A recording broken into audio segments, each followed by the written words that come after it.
প্রাণী সম্পদ বিকাশ দপ্তরের উদ্যোগে 14 জানুয়ারি প্রাণী কল্যাণ পক্ষ উদযাপনে বিশেষ পদযাত্রা বহরমপুরে। প্রাণীদের রক্ষা ও প্রাণীদের প্রতি নির্যাতন বন্ধ করতে প্রতি বছরই 14 জানুয়ারি থেকে 30 জানুয়ারি পর্যন্ত পালিত হয় প্রাণী কল্যাণ পক্ষ। মুর্শিদাবাদ জেলা প্রাণী সম্পদ বিকাশ দপ্তরের পক্ষ থেকে শুক্রবার বহরমপুরে শোভাযাত্রার আয়োজন করা হয়।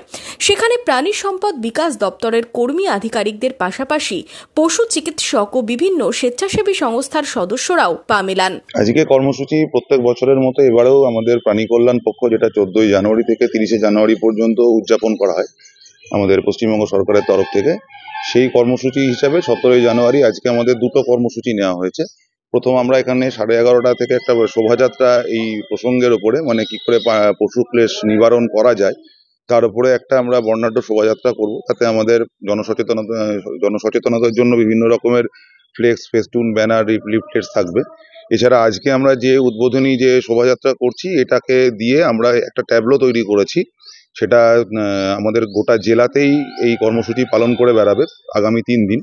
এবং আমরা এই বর্ণাঢ্য শোভাযাত্রার শেষে আমাদের যে সেমিনার হল আছে সেখানে এসে আমরা বিভিন্ন অ্যানিমেল অ্যাক্টিভিস্ট, এনজিও, স্টুডেন্টস এবং আমাদের দপ্তরের বিভিন্ন আনুষঙ্গিক কর্মচারী এবং যারা ফিল্ডে কাজ করেন তাদেরকে নিয়ে আমরা একটা সেমিনার এই বিষয়ের উপরই আলোচনা করব। এটা আপাতত এই কর্মসূচি ঠিক করা হয়েছে। এদিন একটি ট্যাবলোরও সূচনা করা হয় শোভাযাত্রা থেকে। এই ট্যাবলো জেলার বিভিন্ন জায়গায় ঘুরে প্রাণীদের বাঁচাতে কি কি করণীয় তা নিয়ে যেমন সচেতন করা হবে, তেমনি প্রাণীদের ওপর নির্যাতন চালালে কি ধরনের শাস্তির মুখে পড়তে হতে পারে তা নিয়েও সচেতন করা হবে।